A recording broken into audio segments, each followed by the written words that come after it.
Halo anak-anak, kembali lagi bersama Ibu di kelas belajar bersama Ibu Vira. Ya, dalam video kali ini Ibu akan melanjutkan pembahasan bab 1 Hakikat Ilmu Sains dan Metode Ilmiah part 4 Pengukuran. Baik, selamat menyimak. Oke, pengukuran. Kegiatan mengukur tentu saja sudah kalian lihat dalam kehidupan sehari-hari. Misalnya kalian ketika ke pasar, kalian melihat di sana ada orang sedang menimbang terigu, telur, atau tepung lainnya. Nah, di situ terjadi proses atau kegiatan mengukur.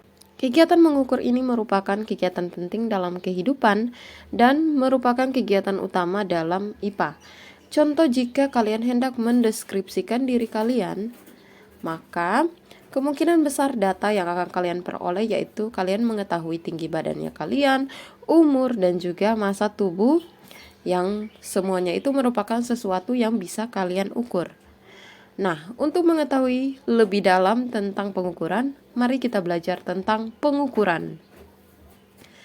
Oke. Perhatikan aktivitas 1 yang dilakukan oleh Thomas. Jadi Thomas sedang membantu ibunya menanam tanaman cabai, tomat, dan juga bawang. Ia ingin mengetahui tanaman mana yang paling cepat tumbuh. Dari percobaan yang dilakukan pada Thomas, pada aktivitas ini, pengukuran apa yang harus ia lakukan dan adakah hal lain yang dapat ia amati ketika melakukan percobaan tersebut? Baik, untuk menjawab semuanya itu, mari kita lihat bahasannya satu persatu. Yang pertama, pengamatan selama eksperimen. Seperti telah kalian pelajari dalam part merancang percobaan, hasil pengamatan biasanya dicatat dalam bentuk tabel agar lebih mudah dibaca dan dipahami oleh para pembaca. Data pengamatan hasil pengamatannya kalian atau hasil eksperimennya kalian bisa berupa data kualitatif, bisa berupa data kuantitatif. Kalau data kualitatif berarti kalian mendeskripsikan hasil pengamatan kalian dengan kata-kata berdasarkan pengamatan yang dilakukan oleh panca indera kalian. Entah itu dengan meraba, membauhi, kemudian melihat, mendengar, dan lain sebagainya. Contohnya, misalnya kalian mengamati, ternyata tanaman cabai tersebut berwarna merah buahnya. Kemudian rasa cabai merah itu pedas, tentu saja kalian merasa dulu dengan lidah kalian. Kemudian kalian mengamati bentuk buah, berarti kalian melihat bentuk buahnya seperti apa. Kalian menggunakan indera penglihatan kalian, dan lain sebagainya. Hal inilah yang dinamakan dengan pengamatan data kualitatif. Nah, sekarang bagaimana dengan kuantitatif? Kalau kuantitatif berarti data hasil perolehan pengamatan kalian dinyatakan dengan angka-angka, dan dalam prosesnya kalian menggunakan alat ukur atau alat hitung dalam mengambil data. Contohnya kalian menghitung tinggi tanaman cabai. Misalnya kalian menggunakan meter, kalian bisa mengetahui ternyata tinggi tanaman cabai saya 30 cm. Berarti kalian telah menggunakan alat ukur dan ada data atau angkanya, yaitu 30 cm. Kemudian kalian menghitung massa cabai dari lahan 1 hektar. Kira-kira berapa perolehannya, berapa dalam kilogramnya atau dalam tonnya. Nah, ketika kalian bisa menyatakannya dengan angka, maka data-data ini disebut dengan data kuantitatif. Ya, jadi pengukuran ini tentu saja sangat penting dalam suatu eksperimen, sehingga kalian bisa memperoleh jawaban atas tujuan percobaannya kalian. Pengukuran sangat erat kaitannya dengan besaran dan juga satuan dalam sains. Oleh karena itu, mari kita belajar tentang besaran dan satuan dalam sains. Ya, besaran. Besaran merupakan sesuatu yang bisa diukur dan memiliki nilai. Oke, kalian perhatikan gambar di sini. Thomas sedang mengukur tinggi badannya. Ya, tinggi badan Thomas ini yang diukur sebesar 136 cm. Berarti sesuatu yang bisa diukur itu apa? Ya, jadi sesuatu yang bisa diukur atau sesuatu yang diukur ini adalah tinggi badan Thomas. Berapa nilainya? Nilainya adalah 136 cm. Nah, tinggi badan Thomas merupakan salah satu contoh besaran. Ada lagi banyak contoh besaran lainnya, misalnya massa, waktu, berat, dan lain sebagainya. Ini semua merupakan contoh besaran. Namun, dalam ilmu sains dikenal dengan dua macam besaran, yaitu besaran pokok dan juga besaran turunan. Oke, besaran pokok yaitu besaran yang dijadikan dasar untuk menetapkan besaran lain. Sedangkan besaran turunan itu besaran yang ditetapkan dari besaran pokok. Nah, ini merupakan tabel contoh besaran pokok dan besaran turunan. Kalau kalian lihat pada tabel ini, besaran pokok ada 7. Mulai dari panjang satuannya meter, massa satuannya kilogram, waktu satuannya sekon, suhu satuannya Kelvin, jumlah satuannya mol, kuat arus listrik, satuannya ampere, intensitas cahaya, satuannya kandela. Nah, besaran turunan pada tabel ini hanya merupakan contoh dan masih banyak lagi besaran turunan lainnya. Kita akan melihatnya mengapa besaran ini disebut sebagai besaran turunan. Ya, misalnya ketika kita menentukan kecepatan. Kecepatan ini merupakan besaran turunan ya. Jadi ketika kita menentukan kecepatan suatu benda bergerak, tentu kita perlu mengukur panjang lintasan dan waktu yang diperlukan untuk menempuh lintasan tersebut. Nah, kecepatan bisa dihitung dengan rumus kecepatan sama dengan panjang lintasan bagi dengan waktu. Nah, sekarang kalian perhatikan. Berdasarkan rumusnya ini, panjang lintasan ini merupakan besaran panjang yang satuannya meter. Tentu saja ketika kalian mengukur panjang lintasan suatu benda bergerak, kalian akan menyatakannya dalam satuan meter, sentimeter. Maka itu, besaran ini merupakan besaran dari panjang. Nah, sekarang bagi dengan waktu. Waktu kalian lihat pada tabel besaran pokok, di sini merupakan salah satu dari besaran pokok. Sehingga Ibu bisa katakan bahwa panjang lintasan itu adalah besaran pokok, waktu tempuh juga merupakan besaran pokok. Nah, berarti kalian bisa lihat bahwa kecepatan ini diturunkan dari dua besaran pokok, yaitu besaran pokok panjang dan besaran pokok waktu. Sehingga simbol yang diperoleh juga simbol satuannya meter per sekon kuadrat. Oke, sekarang kita lihat lagi satuan. Ya, satuan itu singkatnya banyaknya atau kuantitas sebuah besaran. Namun, dalam melakukan pengukuran agar seragam, maka perlu untuk menetapkan suatu pembanding dalam pengukuran yang disebut sebagai satuan. Nah, pembanding sebaiknya harus tetap tidak berubah-ubah dan dapat digunakan secara umum di mana saja. Inilah yang disebut sebagai besaran baku. Dalam kehidupan sehari-hari, misalnya kita mengukur jarak atau panjang. Misalnya kalian mengukur jarak rumah kalian dengan pasar atau mengukur jarak rumah kalian dengan sekolah. Tentu saja kalian sudah sering menggunakan atau menyatakannya dalam satuan meter atau kilometer. Oh, jarak dari rumah saya misalnya 100 meter. Atau jarak dari rumah saya ke sekolah. Oh, jaraknya itu 1 kilometer. Nah, ini merupakan satuan baku yang sudah biasa digunakan manusia dalam kehidupan sehari-hari. Namun ternyata ada berbagai satuan yang digunakan di berbagai negeri. Nah, di luar negeri sendiri digunakan satuan inci maupun yard.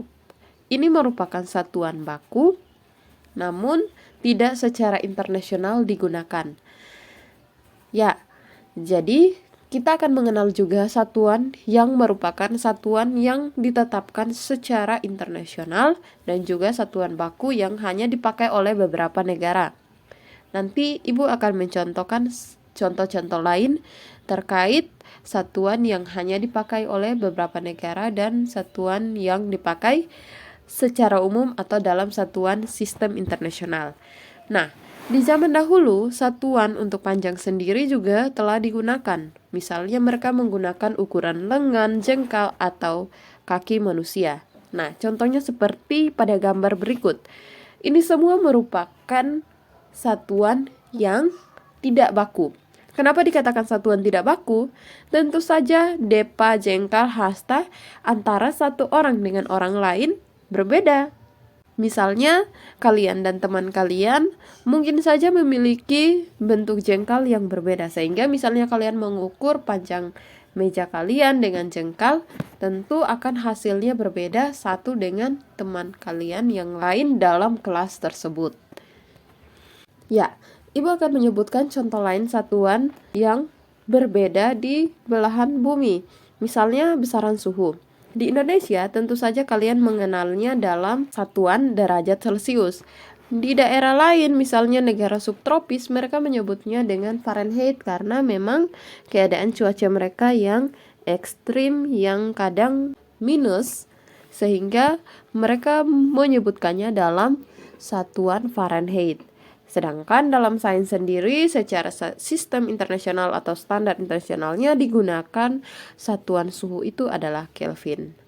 Nah, contoh di atas menunjukkan bahwa terdapat satuan yang beragam di berbagai negara. Maka, kalian perlu memiliki keterampilan mengubah satuan sesuai dengan satuan yang diakui secara internasional. Kata lainnya, mengubah satuan ini adalah mengkonversi satuan. Ya, contoh ketika kalian mengukur panjang buku tulis menggunakan mistar dan kalian memperoleh hasil pengukuran panjang buku tulis itu adalah 23 cm. Sementara kalian diminta menyatakan besaran ini dalam satuan standar internasional, misalnya supaya bisa diketahui oleh teman kalian yang berada di Belanda. Nah, sekarang 23 cm kalian harus mengubahnya atau mengkonversinya menjadi meter. Meter merupakan satuan standar internasional. Nah, bagaimana caranya? Ya, kalian bisa menggunakan tangga konversi panjang seperti gambar di samping ini untuk memudahkan kalian dalam mengkonversi. Tangga konversi panjang ya ini, tapi bisa digunakan untuk besaran lainnya. Misalnya kalian menggunakan untuk besaran massa, tinggal kalian mengganti kilometer, meter, bagian meternya kalian ubah dengan gram. Karena kilo, hekto, deka, kemudian desi, senti, mili, mereka ini merupakan awalan satuan. Sehingga bisa dipakai untuk besaran lain, tinggal kalian menggantikan dengan satuan besaran yang kalian mau konversikan. Nah, untuk kita mengkonversikan panjang buku tulis sendiri, kalian bisa perhatikan pada tangga ini ada anak panah yang menunjukkan turun tangga maupun naik tangga ya. Nah, setiap kali turun satu tangga kalian kalikan dengan 10, setiap naik satu tangga kalian bagi dengan 10. Sekarang kalian perhatikan panjang buku tulis adalah 23 cm. Dari sentimeter kalian konversikan ke meter. Berarti senti akan melalui desi lalu ke meter. Naiknya berapa tangga? Ya, naiknya 2 tangga. Maka yang harus kalian lakukan nanti adalah kalian akan membagi. Baginya karena 2 tangga berarti 10 dikali dengan 10. Berarti kalian baginya dengan 100. Maka hasilnya 23/100 sama dengan 0,23 meter. Berarti 23 cm ini sama dengan 0,23 meter. Untuk menambah pemahaman kalian, silakan kalian latihan untuk mengkonversikan satuan-satuan di bawah ini ke dalam satuan bakunya. Kita lanjut dengan teknik pengukuran yang benar. Ya, tentu saja penting untuk kita memilih alat ukur yang tepat dan juga kita harus melakukan pengukuran secara cermat sehingga hasil percobaan dan pengukuran kita itu bisa akurat. Nah, ada hal-hal yang harus kita perhatikan agar pengukuran yang kita lakukan bisa memperoleh data yang akurat.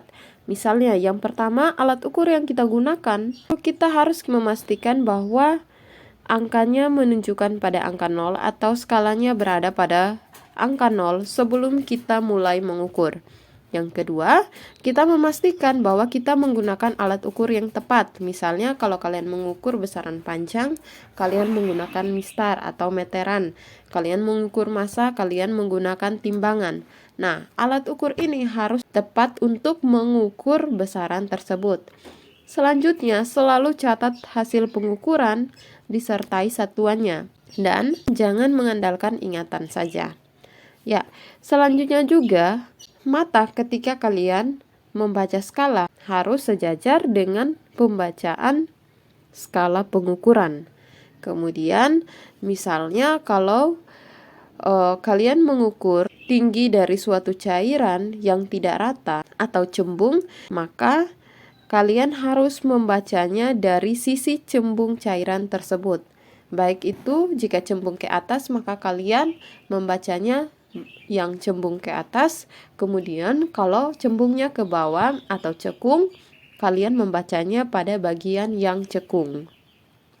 Ya, untuk mempraktekkan teknik pengukuran yang benar, mari kalian lakukan percobaan berikut.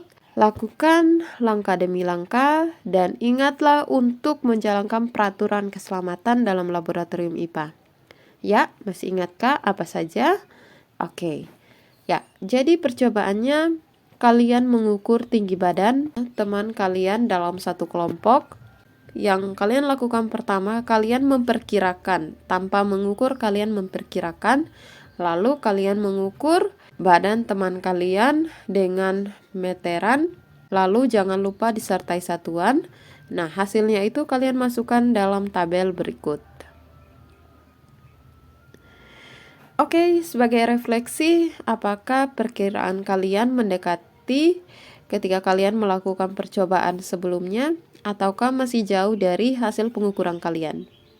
Nah, apakah selama pengukuran ada kesalahan yang kalian lakukan? Jika ada, kesalahan apakah itu dan bagaimana cara memperbaikinya? Dan apakah sikap disiplin dan hati-hati penting dalam melaksanakan percobaan sains? Sebutkan contoh-contohnya. Oke, terakhir, terima kasih telah belajar bersama Ibu Vira. Dan sampai jumpa di part selanjutnya, yaitu tentang pelaporan hasil percobaan.